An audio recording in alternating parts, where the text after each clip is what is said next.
You are now listening to the iWalter Show. Real talk about nothing. Hey, this is Walter on Saturday night. The date is Saturday, April 25th, 2015. I'm giving my shot at another podcast of mine on iWalter. Hey, you know what? I updated my software program, the new Audacity, or newer. I was using an older one. I didn't realize. It sounded pretty good, so I'm hoping it continues to sound good. It's actually Audacity. Let's see if I can do it while I'm actually doing the program. It's Audacity 2.1.0 because I actually put it on my laptop last night and did the show, and I was like, wait, this looks different than the one I already previously have been using, and yeah, it is definitely different. It sounds much better if you use it correctly. I don't know if I am at this point.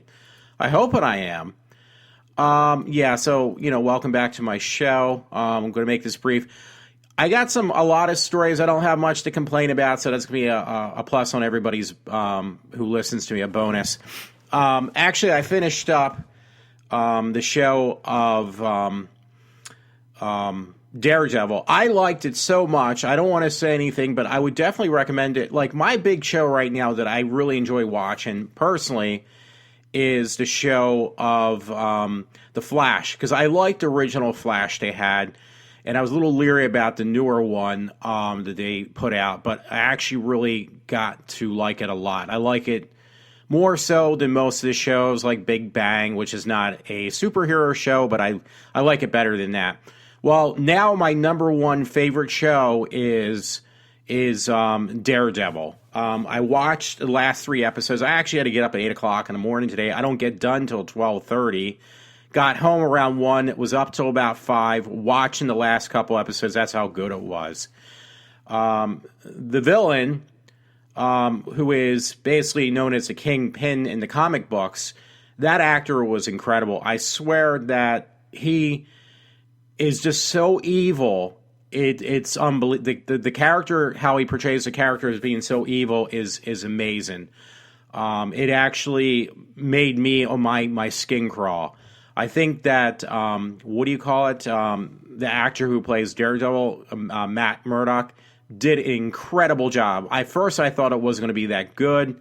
The guy just grows into the character. Everybody grows into their characters, and they do a really good job. Everyone. So I'm just waiting for it to come out that I can buy it on Blu-ray. I don't have the money, but I am waiting to buy it. Trust me, that's how much I like it. Hey, it was funny. I was listening to Friday's show, my favorite show, one of my influences, which was Rush Limbaugh. And he had mentioned that, I'm not really interested in buying a new Apple iWatch. So, and that reminded me, because there was an article, I have to plug this. It was on fixit.com. And I think it's called iFixit.com. Everything's got to have an I in front of it. I think that was the one I was going to mention yesterday, and I totally forgot.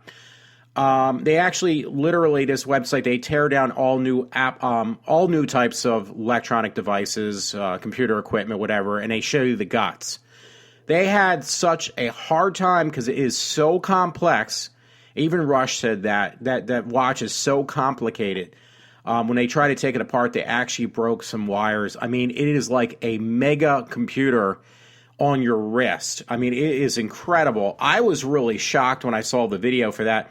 But why I mentioned Rush now was because Rush actually, he claimed that somebody had bought him, some people that knew he was, thinking back and forth, should I buy the watch or not? They bought him they bought the watch for him. They bought the sports version, which I want. I want the white one. I like white. I got my iPhone, my last couple ones were the white ones. I know that's a girly thing, but I just like white. It just reminds me of being clean. I don't know. Again, that's my OCD speaking out. But yeah, Rush got both. He got actually the black one, the Black Bandit sports band, and he got the one with the metallic, that basically the fancier looking one. He got those given to him, and he said he was looking at them. You could see him on his podcast or his Ditto Cam, but I haven't watched it yet. But he's a big Apple geek. He's been since before anybody else even knew Apple existed, like from day one. I think he even probably had the Apple II. I mean, the man goes back with Apple. I was surprised because he said he really wasn't that interested in the new Apple iWatch. But now that he has it, he said he can't wait. And he said there's so much information on that watch because it is so complicated to watch. It has so much to go for it that at this point he says, I'm more excited to read what I can do with this thing than actually physically looking at it. It was like, okay, this is going to be another $400 down the drain, $500 for a watch. But it'll be outdated within a year probably, an Apple. But it looks like they did another home run with the iWatch. I was kind of shocked. When I heard him say it, it kind of sunk in. If you watch the video that's on fixit.com, iFixit.com, I think that was the correct one I looked at yesterday or the day before. It was really good. I would definitely recommend looking at that. Anyway, that's one of my lighter stories. Because another light story, thank you to somebody who donated to my webpage on Facebook. He posted, Todd Thomas, New York Post, and it's really funny. I didn't read the whole thing, so I didn't read much of the stuff I have. It's the weekend. What do you expect? I'm not going to do a video cast of my show probably until tomorrow night. I'm going to try to at least. It's titled Pandas Break Maiden Record with 40-Minute Sex Marathons. That's more than most people could even do. Yeah, these two panda bears are really going at it. It was love at first sight. I'm reading a little bit of it. It's love at first sight. Giant panda, KK and Jaja surprised and delighted researchers at the River Safari Zoo in Singapore with their rigorous 40-minute mating session, and it goes on, so that's pretty good. Okay, that's my lighter stories. Again, I'm going to try to keep my things within the half-hour mark or less, because that always seems to work much better. I don't have much to complain about or much else. I was going to read this, but this is actually pretty disgusting. I put it on my Facebook page, by the way. It was from Caught-Handed Today. If you look at my webpage, thieves caught red-handed on camera. And they said it's funny gifts. It's a page that you can pull up really ridiculous pictures. But, it's a guy who got impaled from trying to climb over a picket metal fence. And he basically got impaled in the butt. So, yeah, that's picture number one. Well, actually, that was a picture they tried to catch your attention. I'm just going to look through these and see, you can decide on your own. If you go to my Facebook, which is Walter Interante, you can find this article. It's pretty funny. Kind of. Actually, it's pretty gross. But they have a guy who's trying to steal a guitar by shoving the neck down his pants, and the bass is like actually hanging out of his pants. There's a picture of that. So some people are just really stupid. There's some other pictures, not that important. It's just basically stupid thieves, the article. This was one I might have wanted to mention yesterday. These are ones I had lined up on my webpage at home, not on my laptop. And it says 12-year-old cancer survivor dismissed from school for low attendance. So that, to me, was heart-wrenching because, that's just kind of sad. This poor kid, little girl, was on myfoxphilly.com. I think it's my local Philly station, obviously, or Philly affiliate. I'm sorry, the local news. Anyway, it says a 12-year-old, well, this is not local, though, but the news web link is a 12-year-old Michigan girl who has just beat cancer has now been dismissed from school over low attendance. Rose McGrath was diagnosed with leukemia in 2012. She finished her treatment in December and is now in remission. But just last week, she was dealt more than bad news when she received a letter from St. Joseph's Middle School explaining that she was being dismissed for too many absences and poor academic performance. Folks, that is really heart-touching. I mean, this poor kid was fighting cancer, and then they're trying to basically suspend her from school, or take her out of the school system, suspend her. I don't know what you would call it, but I think it's really sad. But yeah, you can see that on foxphillynews.com if you want to read it some more. Yeah, I would try to look at it and give your support for that poor kid, at least by acknowledging you read the article. I think that might help. I don't know. Anyway, next story is from NBCnews.com. Hawaii posed to become the first state to raise smoking age to 21. I have no regrets about that. It's not going to stop younger people from smoking. It might deter them, I hope. I doubt it, but it would be nice. A bill that would make Hawaii the first state to raise the legal smoking age to 21 cleared the legislature Friday and headed to the governor. Sorry about that one word I kind of mispronounced.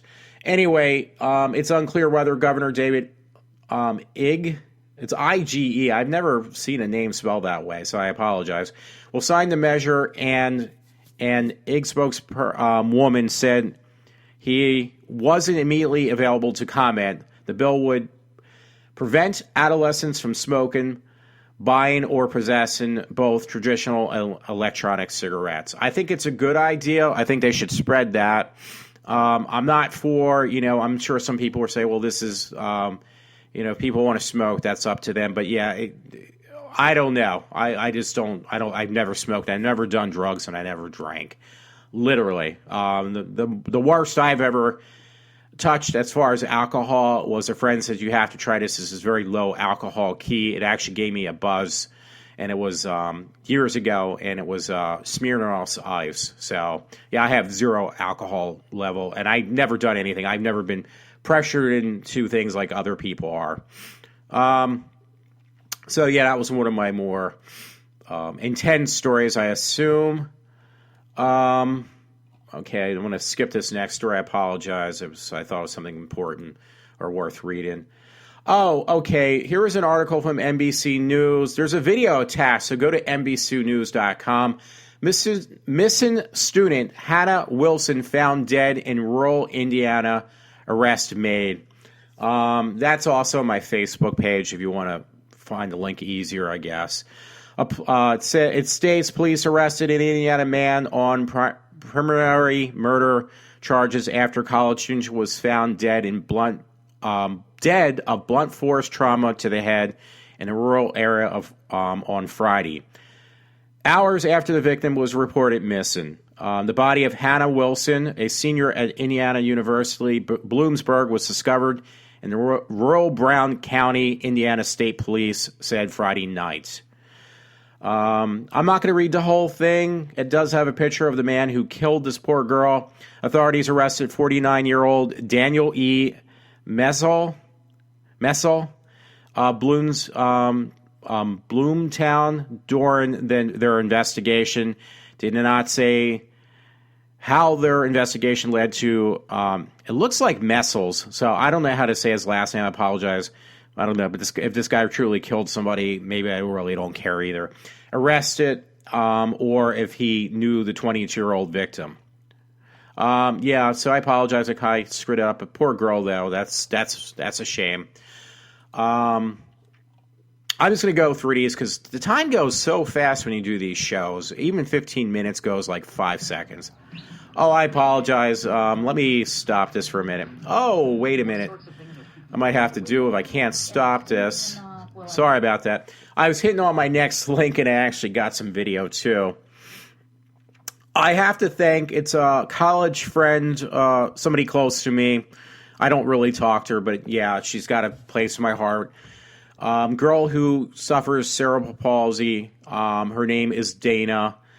Friend of mine from years ago in college. She likes to post stuff, and I don't blame her, but this one was pretty touching, so I wanted to read it. I have to reach out to Dana. Anyway, she had an article I had taken from her page. It was on CBSNews.com. Apologize for that little commercial thing in the background. It says, woman misdiagnosed with cerebral palsy gets cure after 33 years. I mean, that's a pretty touching story I had to read. I'll read the first paragraph or so. You can find the rest on CBS News. Look for the self-entitled story about a woman misdiagnosed with cerebral palsy gets cure after 33 years. Jean Sharon Abbott spent nearly all her life believing she had an incurable condition that left her feeling trapped in her own body, unaware of many of her symptoms could be easily treated with a pill. The 38-year-old Minnesota mother of three was diagnosed as a child with cerebral palsy or spastic. I can't even pronounce that. Basically, it's a form of cerebral palsy. I'll leave it at that. A neurological disorder that appears early in life and permanently disrupts the brain's ability to control movement and balance. For more than 3 decades, Abbott says she suffered from debilitating symptoms. I could not barely move my arms or legs due to the continuous hours of spasms, stiffness, and cramping through my body. She wrote on her blog, she underwent countless doctor visits, medical procedures, unnecessary medications, and surgeries. Despite the physical challenges, she said she was able to make friends, go away to college, marry, and have children. And she notes with pride she managed to maintain her positive attitude to be a joyful person throughout her whole ordeal. But it turns out the diagnosis was wrong. She was never had cerebral palsy. And in 2010, a doctor recognized that her symptoms, which were never quite fit the classic signs of cerebral palsy, were actually caused by something else, a rare treatable condition called dopa response dystonia. I'm sorry I got that wrong. There's more to this article. I'm going to take a short break, and I will be back. So hold on, and I will continue my show in just one moment. You are now listening to the iWalter Show. Real talk about nothing. Alrighty, I'm back on the air again. I apologize for the screwing up some of the names on some of these stories. I do that all the time. It's nothing new, I know. Anyway, there's a couple more stories I want to read for Saturday night for the weekend. I will do another show tomorrow, hopefully, if given the chance, and then I will try to even videotape it. Hey, this was an interesting story. It was on the dailymail.com. It's titled, Best Burger Ever. Moment innocent man freed after 36 years of wrongly imprisoned satisfies a well-earned fast food craving by tucking into Carl's Jr. Burger. I never even heard of that place. Michael Hanlon, 69, was convicted in 1980 for murder of J.T. Garry. It's Garry, so I'm not even sure how you pronounce that. I'm really bad with names, so I apologize. New DNA evidence proved he was innocent, and he was released last November. On Wednesday, a judge dismissed the charges against him. California Innocence Project posted video of him on day one of his release. Moment he ate his first burger at Carl's Jr.'s restaurant after being wrongfully imprisoned is captured as well as his first step of freedom. And it says, on Thursday, Carl's Jr. announced they were giving Hanlon a year of free burgers. So that's pretty cool. I feel bad for this poor guy. He spent most of his life in jail, and he was wrongfully sent, basically, I guess, life imprisonment, and he was wrongfully accused.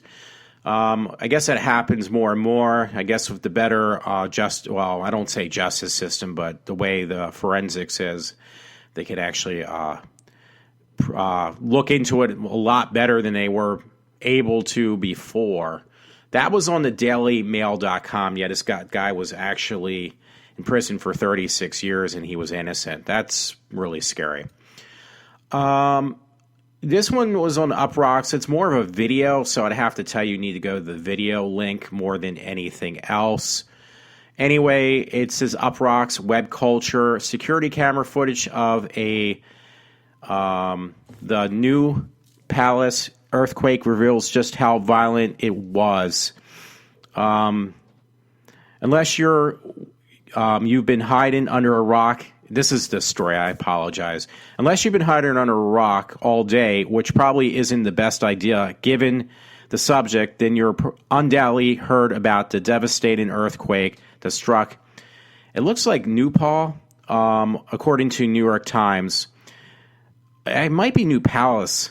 Officials put the death toll at around 1,157 through.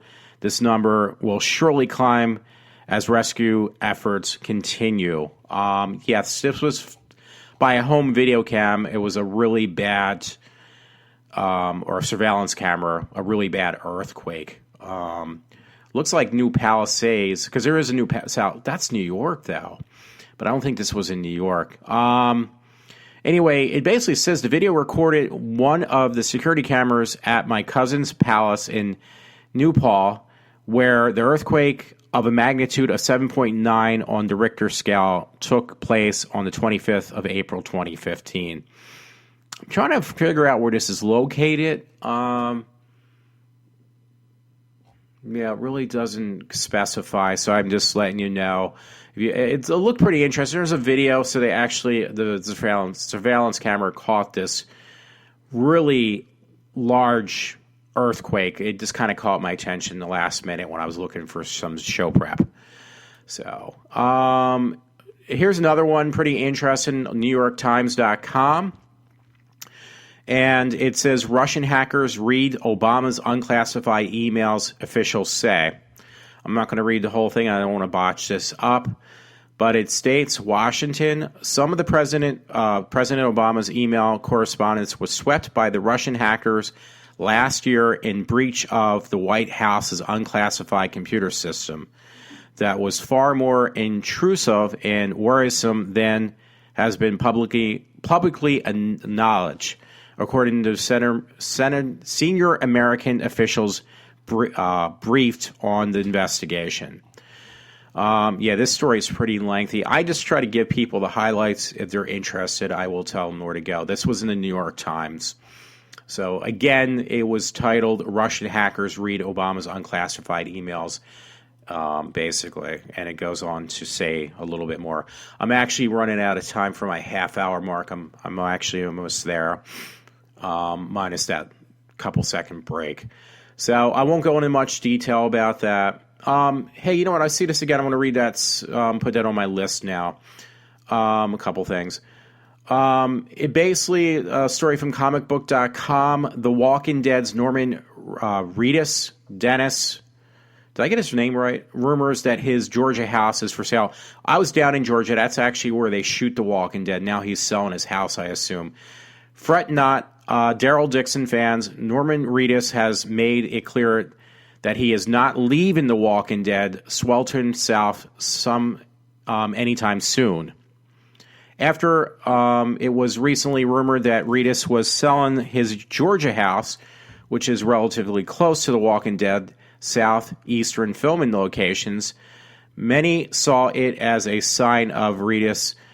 I hope I'm getting his name right. So, and his alter ego were departing the AMC. Naturally, fans assumed the worst, and though that Dixon would be killed off earlier in the upcoming sixth season of The Walking Dead. But according to Reedus himself, the reported house for sale is not even his. Okay. That's not even my house, Reedus informed The Wrap. It's a rumor. So, okay. There's some other articles. I'm not sure. I want to pull these up without losing my other stuff. These are last-minute ones. I mentioned this, I believe, yesterday's officials. Maybe I did. I think I did. So if I didn't, I'll mention it now.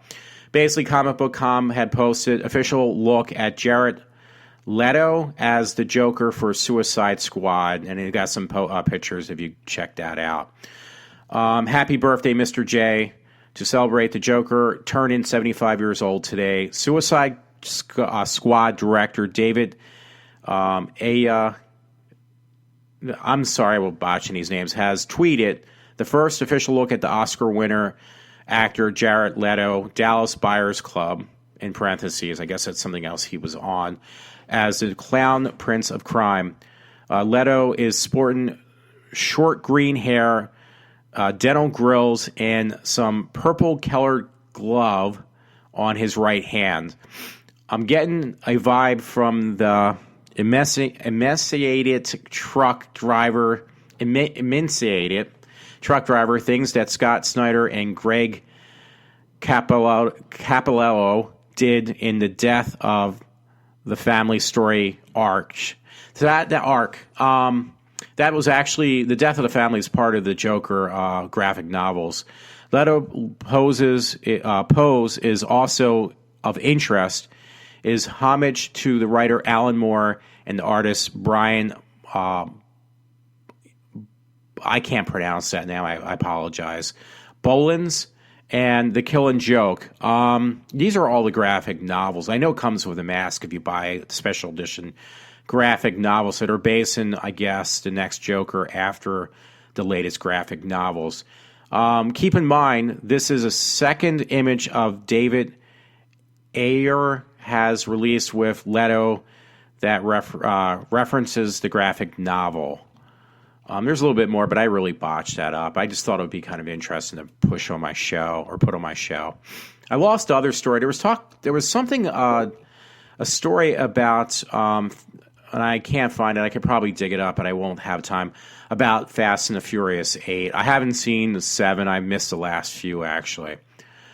This was like late breaking news on the Huffington Post, and it said Freddie Gray protest leads to clash with Baltimore police. Protesters and police clashed in Baltimore amid growing tension over the unexplained death of Freddie Gray, who died after he was injured in police custody. It states that tweets from the scene show a protester smashing the back window of a police vehicle, and police in riot gear chasing protesters, pushing them back and making arrest. That was on the Huffington Post crime. I may look for the Fast and Furious 8 if I have a chance. Sorry about that. Yeah, Fast and Furious. Well, actually, I found a different link. It's on Screen Rant. That's actually a pretty good source. Plot details unknown at this time. Vin Diesel has said he hopes to take the series to New York, while rumors have suggested this will be the first half of the two-part final for the franchise. Artwork from Furious 7. So yeah, they're going to do a two-parter that I guess end the series, which would be 8 and 9. I doubt, if they're still making money, folks, I think they're just going to continue to make these movies. So yeah, there's an article that they've been posting those last couple days, I guess, because of the amount of money that Fast and Furious 7 made, about 8, and how that's going to lead in the storyline. Anyway, I just want to give some highlights for some stuff that came up during the weekend for me. Basically, just reading some stories. I apologize for messing most of them up. Again, I will try to be back tomorrow, and I will try to do a video podcast as well. Anyway, I hope you enjoyed my show. Apologize for the mix-ups. Yeah, again, try that Audacity. That's a good program if you want to do your own podcast. The newest one actually has a little bit better sound quality with the equipment you may have, good or bad. So anyway, folks, hopefully you have a good Saturday night. Check out Daredevil if you get a chance. If you don't have Netflix, pay the $8. Just do a marathon, watch all 13 episodes. It's like 13 hours. Most of the people I work with, that's what they were doing. And then just, try to respond back. I think you would like it. I can't promote that enough. So, folks, have a good weekend, and I will be back hopefully tomorrow.